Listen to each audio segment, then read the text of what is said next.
Definitely mass మహారాజా. అది audience మీ అందరికీ అంటే మీకు ఇచ్చింది, ప్రజల నుంచి ప్రేమతో ఇచ్చింది మాస్ మహారాజా అన్న పేరు. అండ్ టైటిల్ కూడా అదే వస్తుందన్నమాట ఇప్పుడు, మాస్ జాతర అనేది. How excited sir. Definitely waiting అనేది ఉండింది, బట్ దానికి ఫుల్ స్టాప్ చెప్తూ October 31st రిలీజ్ అవుతుంది. అండ్ ఫర్ యూ ఎలా ఉంది? మాకైతే మరి ఐఎమ్ ఆల్సో వెయిటింగ్. అంటే ఇంత నాకు తెలిసి ఇంత గ్యాప్ ఇప్పుడు రాలా ఇంతకుముందు. అంటే నాకు తెలిసి సినిమా అంటే స్టార్ట్ అయిన తర్వాత మామూలుగా గ్యాప్ వచ్చి ఉండొచ్చేమో, కానీ ఒక సినిమా స్టార్ట్ అయిన తర్వాత ఇంత గ్యాప్ తర్వాత అనేది first time. But yeah waiting. Let's I wish like Bhanu కోసం సినిమా చాలా బాగుండాలని కోరుకుంటున్నాను. రైట్. మామూలుగా ఆయన మధ్యలో కూర్చోబెట్టగానే అనుకుంటుంటా. భానుగారు, ఈ మధ్య కాలంలో చూస్తే సినిమాలు ఎస్పెషల్లీ ఫ్యాన్స్ కోసం సినిమాలు వస్తున్నాయి. అంటే ఈవెన్ దో అజిత్ గారి సినిమా చూసాం, ఫ్యాన్స్ కి ఒక పండగలా అనిపించింది ఆ సినిమా చూసాం. అజిత్ గారి రీసెంట్ ఫిలిం. అంటే పాత ఓల్డ్ అంటే ఓల్డ్ సినిమాస్ అన్ని కలిపి లైక్ ఆయన ఫ్రేమ్స్ అన్ని వేసి ఆయన వింటేజ్ లుక్ తో ఇవ్వడం జరిగింది. సో అలా ఫ్యాన్స్ కోసం రీసెంట్ డేస్ లో, బికాజ్ డెఫినెట్ గా ఇన్ని రోజులుగా అభిమానిస్తున్నారు కాబట్టి అభిమాన హీరోని ఓల్డ్ లుక్స్ లో కూడా చూడడం. మాస్ జాతర అని పెట్టారు, దీంట్లో కూడా మేము వింటేజ్ చూడగలుగుతామా రవితేజ గారిని అని. అంటే ఈ మాస్ జాతర అని టైటిల్ పెట్టింది సారే. మనదే అంతా మనది ఇదంతా అన్నది నేను పెట్టాను. ఇక్కడ ఏంటంటే మాస్ నేను sir fan, sir fan, sir Venky, Dubai scene. సరే సరే సేమ్ క్వశ్చన్ ఏంటి అప్పుడు చూద్దాం. నేను సార్ ఇదే చెప్పాను, ఇంతకు ముందు కూడా చెప్పడం జరిగింది వేరే దగ్గర. Sir fan. నాకు వెంకీ గానీ దుబాయ్ సీన్ అన్ని డైలాగులు నాకు అటు ఇటు నీది కాదు నాది కాదు. వాళ్ళకి నాకు కొంతమంది హీరోలు అంటే ఇష్టం, దాంట్లో ఈయన ఒకడు లేదు నాకు. సో హీరో నచ్చినా ఫైనల్ గా రవితేజ గారు అందరికి నచ్చుతారు.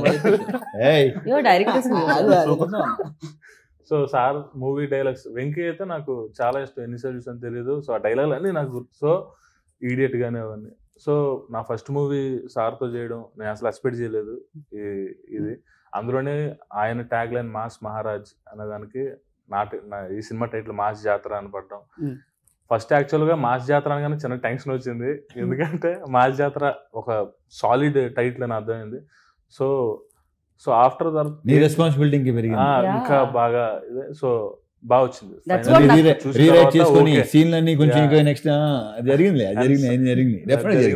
అండ్ సార్ ఏంటంటే సార్ స్క్రిప్ట్ జడ్జిమెంట్ చాలా బాగుంటది. సార్ ఒక క్వశ్చన్ అడిగారంటే ఆ క్వశ్చన్ ఖచ్చితంగా వ్యాలిడ్ ఉంటుంది. నాకు కూడా ఏంటంటే యాజ్ అ రైటర్ గా ఎవరైనా క్వశ్చన్ చేస్తే చాలా ఇష్టం, అడిగితే ఇంకో డైమెన్షన్ లో సీన్ చూడడం కానీ అది నాకు చాలా ఇష్టం. సో సార్ చెప్పిన ప్రతిదీ ఒక చిన్న క్వశ్చన్ అడిగారు, దాని నుంచి కరెక్షన్ చేసి ఇమీడియట్ గా వేరే సీన్ చెప్పి అలాగా చాలా ప్రాసెస్ ఎంజాయ్ చేసాం మేము, రైటింగ్ గానీ అండ్ మేకింగ్ విషయంలో కానీ. అది సూపర్ టాలెంట్ ఇతనిలో. విత్ ఇన్ నో టైం మళ్ళీ మార్చి వచ్చేవాడు, లైక్ ఆ సీన్ ని నెక్స్ట్ లెవెల్ తీసుకెళ్ళేవాడు. అది ఉంది డెఫినెట్లీ. జనరల్లీ అంటే స్క్రిప్ట్ నుంచి ఏదైనా రాసుకున్నప్పుడు ప్రేమ ఉంటుంది, రైటర్స్ కి ఇంకా ఎక్కువ ప్రేమ ఉంటుంది, ఎక్కువ రాసేసుకుంటారు వాళ్ళు. ఇక్కడ ఇలా అలా కాదు బాబు, దీనికి తెలుసు ఎంతవరకు అంటే కరెక్ట్, ఎంతవరకు అది ప్రాబ్లం కాదు అసలు, అబ్సల్యూట్లీ ప్రాబ్లం కాదు. రైట్, వాళ్ళు సూపర్ సక్సెస్ఫుల్ రైటర్స్ కూడా. యా అది గారు ఏంటి సంగతి మరి?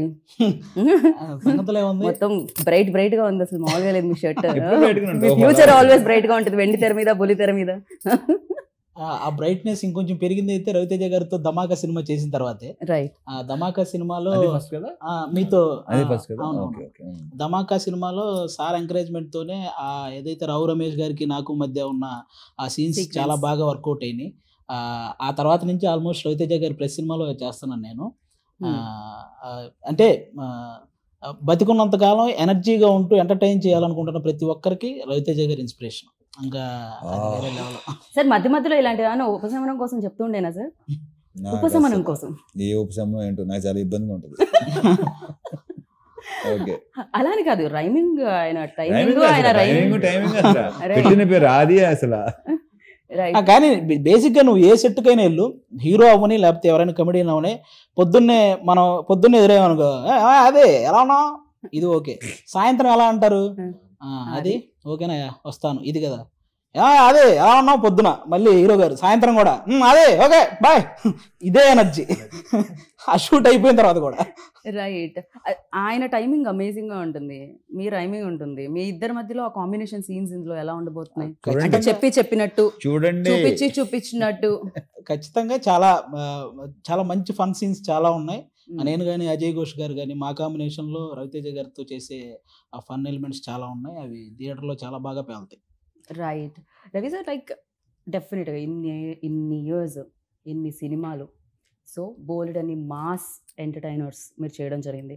So what is the difference అంటే ఏం చెప్తారు? మామూలుగా సినిమాకి దట్ వేరియేషన్ అండ్ డిఫరెన్స్ అది ఉంటుంది. అండ్ ఈ సినిమాకి బికాజ్ ఇన్ని సక్సెస్లు చూశారు, మా సినిమా అంటే మాస్ మహారాజా అనేవాళ్ళు. సో అలాంటిది ఇప్పుడు మళ్ళీ మాస్ జాతర వస్తుంది. That difference what you find? Bhanu అతని రైటింగ్స్. ఓకే. యా. ఓకే. మీరు సామాజిక వర్గం మన సినిమా అంత అలాంటి సినిమాకి అలాంటి ఇలాంటి దాంతో వస్తాడని డెఫినెట్ గా. అండ్ సెకండ్ హాఫ్ లో అయితే కొన్ని మంచి, నేను చెప్తే మరి ఎక్కువ బాగుంది, నా బేసిక్గా చెప్తూ నాకు ఇష్టం ఉండదు, ఆ విషయం మీకు కూడా తెలుసు. నేనైతే కానీ మీరు అలా చెప్తూ ఉంటే ఒక 4-5 లైన్లు నేను వింటూ ఉండాలని నా ఆశ సార్. అది తెలుసు కదా మీకు, నా గురించి తెలుసు కదా. నేను ఎక్కువ మామూలుగా మీరు మామూలు కబుర్లు చెప్పకుండా ఎన్నైనా చెప్తాం. సినిమా గురించి వచ్చేసరికి మాత్రం నేను అసలు నాకు అది ఇష్టం ఉండదు. అదేంటో నా గురించి కానీ నా సినిమా గురించి కానీ నేను ఇలా వచ్చేస్తున్నాయి, ఎలా వచ్చేస్తున్నాయి, బాగా వచ్చేస్తున్నాయి కాదు. యా డెఫినెట్గా దాంట్లో ఇప్పుడు బాగుంటేనే కదా చేస్తాం. సో ఫస్ట్ టైం డైరెక్టర్ మనకి, అండ్ ఇది ఒకటి మాత్రం ఖచ్చితంగా చెప్పగలను, మనకి ఇంకొక కమర్షియల్ డైరెక్టర్ వస్తున్నాడు.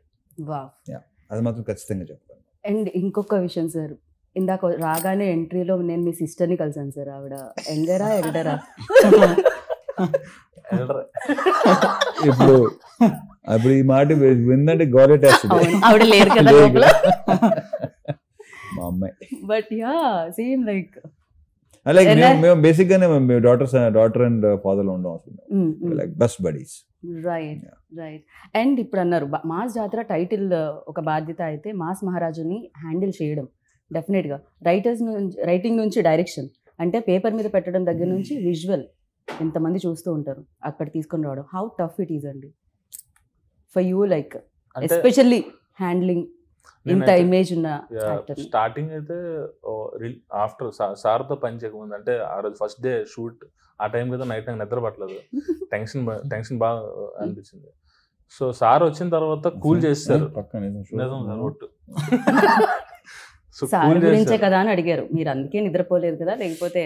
అంటే నాకు యాక్చువల్లీ సార్ ఎంత ఫ్రెండ్లీగా ఉన్నదన్నా ఒక టెన్షన్ ఉంటుంది ఫస్ట్ టైం. అదే లేదు, ఆ టెన్షన్ ఏంటంటే నేను టెన్షన్ కాదు, నెక్స్ట్ నువ్వు డైరెక్షన్ చేయబోతున్నావు కదా ఆ టెన్షన్. నీకు నేను కాదు టెన్షన్ అన్న, ఓకే ఉన్నది మాట్లాడుతున్నావు. నీకేంటంటే రేపటి సీన్ నెక్స్ట్ మన ఫస్ట్ సీన్ నాకు గుర్తులేదు, ఏంటి నీకు గుర్తుందో నాకు గుర్తులేదు, పెళ్లి చూపుల సీన్. నేనంటే ఫస్ట్ టైం ఒక పక్కనేమో రాజేంద్ర ప్రసాద్ గారు, పక్కన ఈయన, ఒక పక్కన గోల, పెళ్లి సీన్, పెళ్లి చూపుల సీన్ అనమాట ఫస్ట్ సీన్. సో నీకేంటంటే సీన్ పట్ల టెన్షన్ తప్ప నాన్న. సార్ వచ్చిన తర్వాత మొత్తం కూల్, చాలా ఫాస్ట్ గా అయిపోయింది అప్పుడు సీన్, టైమింగ్ పర్ఫెక్ట్ గా కుదిరింది. సో యాక్చువల్గా దానికే చూసా టైమింగ్. యాక్చువల్ వాల్టర్ వీరయ్యకి నేను డైలాగ్స్ వన్ ఆఫ్ ద రైటర్ని, ఆ టైంలో సార్ని చూసా ఎలా ఏంటి అని. మన డైలాగులు రాస్తున్నప్పుడు సార్ అలా చెప్తున్నారు అన్నది బాడీ లాంగ్వేజ్ ఉంటది. అదొకటి ఇంకా ఆయన ప్రతి సినిమాలో ఏ మాడ్యులేషన్ చెప్తారు, ఏ టైంలో చెప్తారు డైలాగ్స్ అన్నది నాకు బాగా తెలుసు. సార్ మీరు ఆ సినిమాలో వెంకీలో చేశారు కదా అలా నవ్వాలి ఆయన. సో అలాగా నాకు చెప్పాను సార్ ఫ్యాన్ చేస్తే అలా ఉంటుందో అలా ఉంది సార్. పేపర్లు చింపి విజిల్స్ వేసి ఫస్ట్ లైన్ లో నుంచొని దగ్గర నుంచి యాక్షన్ కట్ చెప్పి రవితేజ గారికి షార్ట్ ఉంది కొంచెం పిలవండి అనే వరకు వచ్చారు మీరు. ఇది అసలు ఇదొక పెద్ద కళ అన్నమాట, అది కాస్త ఫుల్ఫిల్ అయింది.